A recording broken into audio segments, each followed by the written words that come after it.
नमस्कार दोस्तों, स्वागत करता हूँ आपका एक नए वीडियो में। अभी मैं पहुँच चुका हूँ दिल्ली एयरपोर्ट पे और यहाँ से मेरी आगे जो नेक्स्ट फ़्लाइट होने वाली है सिडनी के लिए। इसका मतलब कि मेरी जो नई ट्रिप है वो ऑस्ट्रेलिया के लिए होने जा रही है। ये सिडनी में मैं कुछ दिन रुकूँगा, वहाँ से फिर आगे जाऊँगा मेलबर्न। मेलबर्न में मेरा एक आध हफ्ते का स्टे रहेगा और फिर वहाँ से आगे मैं जाऊँगा न्यूजीलैंड। तो न्यूजीलैंड में फिर मेरा कुछ दिनों का स्टे रहेगा और वहाँ से रिटर्न मेरी फ़्लाइट रहेगी इंडिया अहमदाबाद के लिए। तो जनरली ये बिजनेस ट्रिप रहेगी और उसके साथ जैसे ही मुझे टाइम मिलेगा तो मैं चीज़ों को एक्सप्लोर करने के लिए निकल जाऊँगा। मेलबर्न में मैं एक आध हफ्ता जैसा रुकने वाला हूँ और फिर वहाँ से मैं जाऊँगा न्यूजीलैंड। तो ये ओवरऑल मेरी ऑस्ट्रेलिया और न्यूजीलैंड के लिए ट्रिप होने जा रही है। अभी दिल्ली से मेरी रात को 1 बजे फ़्लाइट है, तो अभी टाइम हो रहा है 7:15 बजे, 7:15 बजे है और इन बिटवीन जो भी ले ओवर है तो उसमें ट्राई करता हूँ यहाँ का कुछ ये दिल्ली एयरपोर्ट दिखाने के लिए। और वहाँ से फिर मेरी 1 बजे फ़्लाइट रहेगी और मैं कल पहुँचूँगा सिडनी में शाम के 6 बजे। वैसे तो ऑस्ट्रेलिया का जो टाइम जोन है इंडिया के टाइम से 4.5 घंटे आगे है, तो मैं जब वहाँ पे 6 बजे पहुँचूँगा तो मतलब 4.5 घंटे आगे है, तो ऑन एन एवरेज वो 13 घंटे जैसा ट्रांजिट हो जाएगा। यहाँ से दिल्ली से मेरी डायरेक्ट फ़्लाइट है सिडनी के लिए, बीच में कोई दूसरी कंट्री में ले ओवर नहीं है, तो ये चीज़ अच्छी है। पर थोड़ी लंबी फ़्लाइट होने वाली है, तो चलो देखते हैं आगे क्या हिसाब किताब रहता है। अभी मैं सिडनी एयरपोर्ट पे पहुँच चुका हूँ। वहाँ से फिर बाहर निकलने के टाइम पे उबर का टैक्सी का ऑप्शन है। यहाँ से मैंने उबर चेक की और यहाँ से दूसरा एक लोकल टैक्सी, जो मतलब लोकल टैक्सी भी अवेलेबल रहती है यहाँ पे, तो उसका भी ऑलमोस्ट सेम रेट ही आ रहा था, 26 ऑस्ट्रेलियन डॉलर उबर का दिखा रहा था। जो 4.5 किलोमीटर का डिस्टेंस है ये सिडनी एयरपोर्ट से मेरी होटल का, और उसका दिखा रहा था $26 और ये बंदा बोल रहा था मैं 25 लूँगा। तो बोला ठीक है चल, अब सेम में भी मिल जाता तो मैं उसको प्रेफर करता, क्योंकि उबर में क्या होता है कि वहाँ पे कार्ड से ही पेमेंट करना पड़ता है, दूसरा कोई कैश का ऑप्शन है नहीं। और ये बंदा कैश ले लेता, तो मैंने कुछ कैश वहाँ पे एक्सचेंज करवाई है, तो वो भी काम हो जाएगा। और उबर में क्या प्रॉब्लम होता है कि कार्ड आपको अंदर ऐड करना पड़ेगा पेमेंट ऑप्शन में, जो मैंने किया नहीं है क्योंकि मेरा इंडिया का जो नंबर है वो रोमिंग में अभी है नहीं, उसी की वजह से। ये कुछ हमारी टैक्सी है।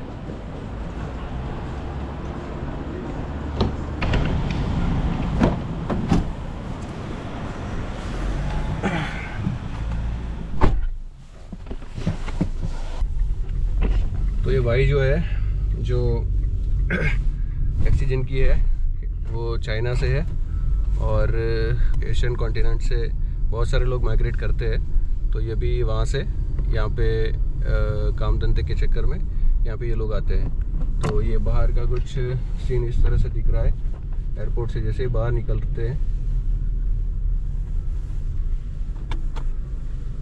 ये पूरा का पूरा जो एरिया है वो पार्किंग एरिया है, पार्किंग से पहले बाहर निकल जाते हैं।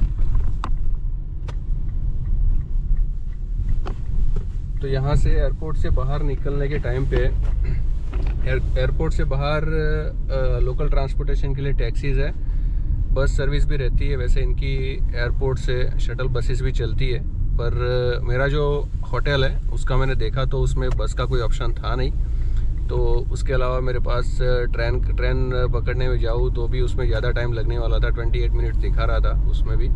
तो वो ऑप्शन था, पर उसमें लगेज लेके कुछ थोड़ा चलना भी अच्छा खासा पड़ जाता, तो उसकी वजह से मैंने सोचा कि टैक्सी ही कर लेता हूँ। आगे जाके देखेंगे, पब्लिक ट्रांसपोर्ट एक्सप्लोर करेंगे, पर अभी तो यही बेस्ट ऑप्शन था, क्योंकि सीधा गाड़ी पकड़ो और सीधा होटल चले जाओ।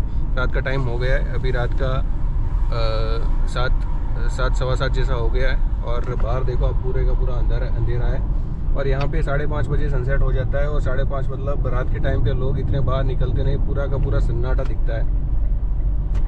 ये ब्रिज देखो यार, ये बहुत जबरदस्त ब्रिज दिख रहा है। What is the name of this bridge?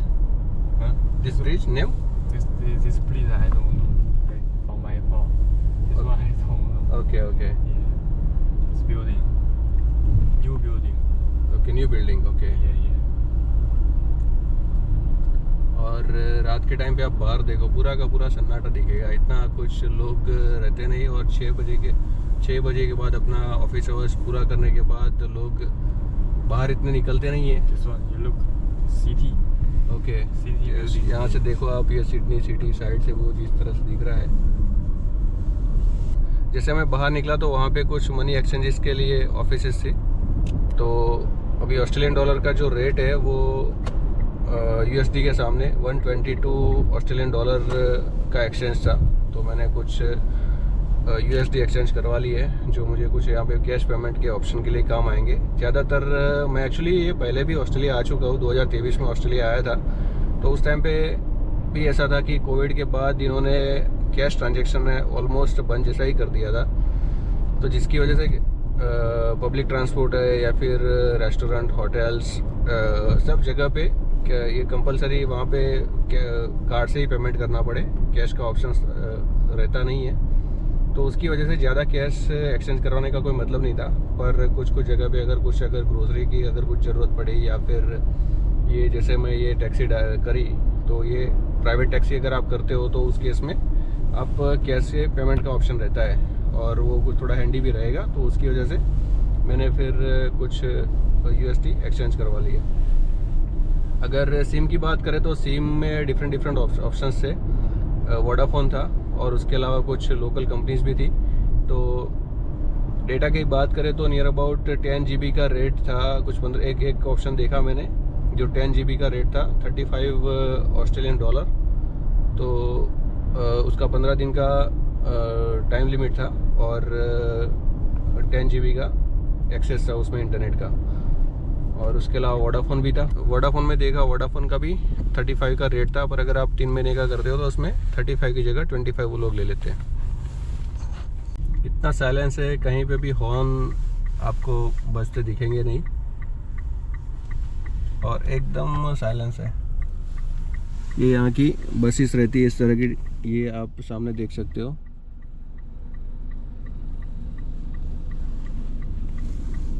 ये सिडनी एयरपोर्ट ट्रांसपोर्ट बस है। तो ये इस तरह की शटल बसेस चलती है एयरपोर्ट से डिफरेंट प्लेसेस के लिए,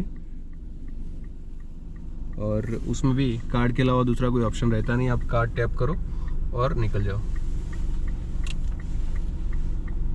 Xpeng. What is the name of that? This one from Xpeng. Xpeng. Yeah, Xpeng. Xpeng from China. Okay, what is that? Car. Car company. Okay Yeah. Okay. Very nice, very new.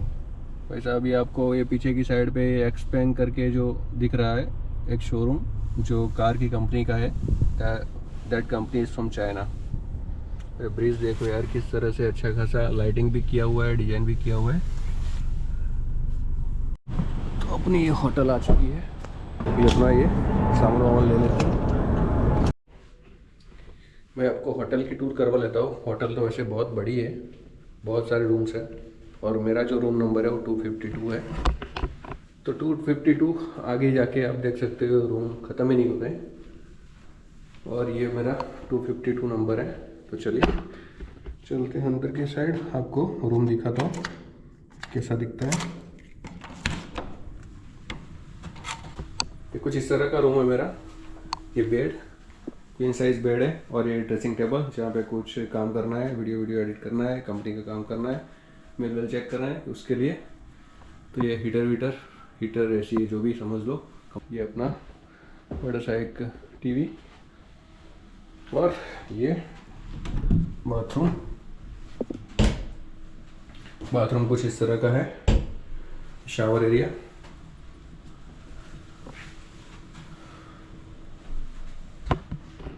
तो ये बस hotel का room कुछ इस तरह का है, जो मुझे होटल पड़ी 109 ऑस्ट्रेलियन डॉलर में, जो इंडियन रुपीज़ के हिसाब से होता है 6100 जैसा। तो ठीक है रूम, मतलब मुझे आज एक नाइट ही रुकना है यहाँ पे, उसके बाद मैं मेलबर्न जाऊँगा। तो फिर मेलबर्न में वैसे मैं वहाँ पे एक हफ्ता रुकने वाला हूँ, तो वहाँ पे बहुत सारी जगह एक्सप्लोर करेंगे। यहाँ पे मुझे इतना कुछ टाइम है नहीं चीज़ों को एक्सप्लोर करने के लिए। वैसे तो मैं पहले ऑस्ट्रेलिया आ चुका हूँ, और ऑस्ट्रेलिया में वो सर्कुलर वे, ओपेरा हाउस, हार्बर ब्रिज, वो सब देखा हुआ है। पर इस बार जाने का टाइम नहीं मिलेगा क्योंकि मैं आज की नाइट ही यहाँ पे रुकने वाला हूँ और कल मैं मेलबर्न जाने वाला हूँ, जिसकी वजह से इतना सफिशिएंट टाइम नहीं है सिडनी को एक्सप्लोर करने के लिए। अगर बात फ़्लाइट की करें तो फ़्लाइट की चार्जेबिलिटी जो रहती है तकरीबन 35,000 से 40,000 के बीच में रहती है। और मेरी जो फ़्लाइट थी वो एयर इंडिया से थी। एयर इंडिया की फ़्लाइट इंडिया से डायरेक्ट ऑस्ट्रेलिया की है। मेरी जो फ़्लाइट थी वो अहमदाबाद से सिडनी की थी, जिसमें बीच में दिल्ली में ले ओवर था और दिल्ली से डायरेक्ट सिडनी की थी। चार्जेबिलिटी जो है वो 35,000 से 40,000 के बीच में रहती है। और अगर आप दूसरी कोई एयरलाइन से करवाते हो थोड़ा चार्जेस में उसमें फ़र्क भी पड़ेगा। तो रेंज की बात करें तो 35 से 40 के बीच में पड़ता है। अभी फ़्लाइट तो वैसे फूड ठीक था। अगर फ़्लाइट की बात करें तो ये फ़्लाइट मेरी लाइफ की सबसे ज़बरदस्त थ्रेटन फ़्लाइट रही, क्योंकि जब दिल्ली से फ़्लाइट टेक ऑफ हुई तो टेक ऑफ होने के बाद के जो पहले 15 मिनट थे वो इतने भयानक थे हमारे लिए, क्योंकि उसमें बाद में हमें ऐसा बताया कि वो एयर टर्बुलेंट था। तो एयर टर्बुलेंस की वजह से होता है, समझ आता है, पर उसका जो शेकिंग होता है वो नॉमिनल होता है। और ये मतलब इतना रैपिड शेकिंग था कि बहुत सारे मोमेंट्स पे ऐसा लगा कि लाइक सडनली फ्लाइट जो है वो ड्रॉप हो रही है। मतलब ऐसा नहीं कि लाइक शेकिंग हो रहा है, वो लिटरली ऐसा फीलिंग हो रहा था कि लाइक अभी क्रैश होगी वैसा। मतलब इतना थ्रेटन्ड माहौल हो गया था फ्लाइट में कि लोग इतने डर गए थे। लोग तो डरेंगे ही, मतलब सीधी बात है कि लोगों ने ये सारी चीज़ें फेस नहीं की हुई होती। एयर टर्बुलेंट भी होता है तो उस केस में जो शेकिंग होता है वो कई बार लोगों को डरा देता है। और ये तो मतलब इतना ज़बरदस्त रैपिड इम्पैक्ट था कि जैसे मतलब फ्लाइट ऊपर जा रही है नीचे जा रही है, बहुत ही सॉलिड शेकिंग था। उसकी वजह से पीछे जो एयर होस्टेसेस भी बैठी थी वो अपने हार्ट पे हाथ रख के ऑल इज़ वेल कर रही थी, भगवान के नाम ले रही थी। मतलब उनको देख के भी मतलब लोग, बहुत सारे लोग ऐसे थे जो मतलब शाउट करने लगे थे, बच्चे रो रहे थे, वैसा माहौल था, इतने लोग डर गए थे।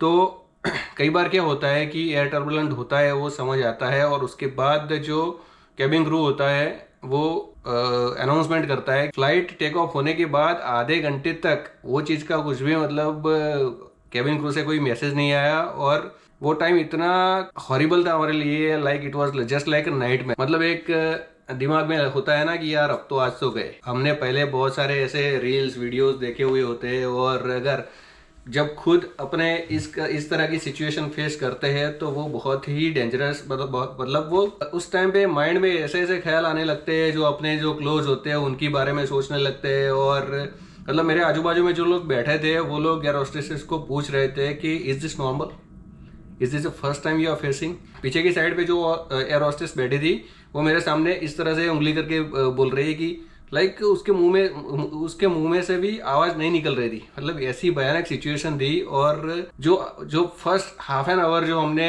निकाला है, 13 घंटे की वैसे फ्लाइट थी और 13 घंटे में से अगर पहले ही हाफ एन आवर में अगर आपके साथ इस तरह की सिचुएशन होती है और आपको आगे का मतलब पूरा नाइट निकालना है, उस केस में उस कंडीशन में मतलब मुझे तो रात को तो नींद ही नहीं आई। मतलब इस तरह की सिचुएशन थी। आजू बाजू के लोग भी, हम बात कर रहे थे जिस तरह से, वो लोग भी मतलब बहुत डरे हुए थे। तो वैसे कार आप ड्राइव करते हो तो कार में आपको दिखता है, वो कंट्रोल होता है और लगता है टूटता है। मतलब कार में भी एयर बैग होती है साला, इसमें तो अगर कुछ हो जाए, भगवान ना करे, और कुछ हो जाए तो उस केस में बहुत ही सोच भी नहीं सकते। वो उस चीज़ को हम बयान भी नहीं कर सकते, बोल भी नहीं सकते कि यार कैसा माहौल होता है, क्योंकि सब जानते हैं कि वो कितना डेंजरस होता है अगर कुछ इंसिडेंट हो जाए प्लेन के साथ। 13 घंटे की फ्लाइट थी तो वो थोड़ी लंबी फ्लाइट बोली जाती है और ऐसे माहौल में वो ज़्यादा लंबी हो जाती है कि कब लैंडिंग होगा, कब हम सेफ पहुंचेंगे अपने डेस्टिनेशन पे। आपको लग रहा होगा कि ऐसा माहौल था, पर मैंने जो फील किया है, मेरे साथ में जो लोग थे वो उन्होंने जो फील किया है वो बहुत ही डरावना था। और finally at the end after 13 hours safe landing was the happy ending. अगर इसके बाद ऑस्ट्रेलिया की वीज़ा की बात करें तो वीज़ा में मेरा जो वीज़ा है वो 5 ईयर्स का वीज़ा मुझे लगा है,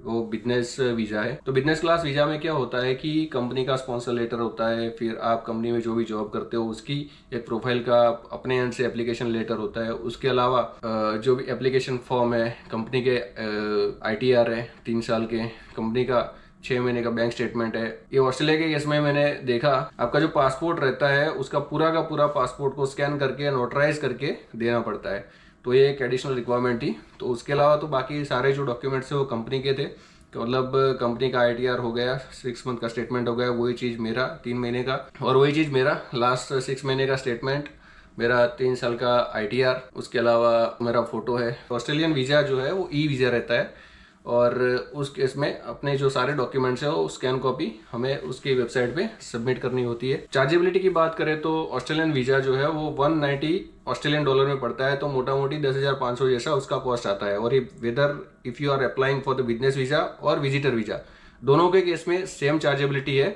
तो डॉक्यूमेंटेशन की बात करें, अगर विजिटर वीजा है तो विजिटर वीजा के केस में आपको थोड़े एडिशनल डॉक्यूमेंट जो एजेंट की साइड से वो लोग करते हैं, या फिर आप खुद कर रहे हो तो आपके एंड से करने पड़ेंगे। तो जैसे आपका जो बुकिंग्स है, आप कहाँ कहाँ घूमने जा रहे हो, और फिर आपकी बुकिंग्स में अगर होटल की बुकिंग है, फिर फ्लाइट की बुकिंग से, वो सारी चीज़ें देनी पड़ती है आपको। आपका जो डॉक्यूमेंटेशन है वो जो कंपनी के डॉक्यूमेंट्स बिजनेस वीज़ा में रहते हैं वो निकल जाएंगे, उसके अलावा बाकी के आपके सारे डॉक्यूमेंट्स जो पर्सनल डॉक्यूमेंट्स रहेंगे, जैसे फोटो है, आपका बैंक स्टेटमेंट है, आपका ITR है, पासपोर्ट का स्कैन कॉपी है आगे पीछे के पेज का, ये पूरा का पूरा नोटराइज जो रहता है वो भी उस केस में रहेगा। एप्लीकेशन फॉर्म हो गया, तो ये सारे डॉक्यूमेंट्स उस केस में रहते हैं। बिजनेस वीज़ा में एडिशनल एक डॉक्यूमेंट रहता है जो इन्विटेशन लेटर रहता है। कंपनी, जिस कंपनी को आप मिलने के लिए जा रहे हो, जिसके साथ मीटिंग है, तो उसका एक बिजनेस इन्विटेशन का एक लेटर रहेगा। वो एक बहुत ही स्ट्रॉन्ग डॉक्यूमेंट रहता है बिजनेस वीज़ा के केस में। तो वहाँ से आपको एक स्टैम्प एंड साइंड अपने उस कंपनी के लेटर पेड पे एक लेटर मंगवाना पड़ेगा, जो साथ में रखना पड़ेगा। इस वीडियो को यहाँ पे रखते हैं, मिलते हैं अगले वीडियो में, तब तक के लिए have a good time, take care.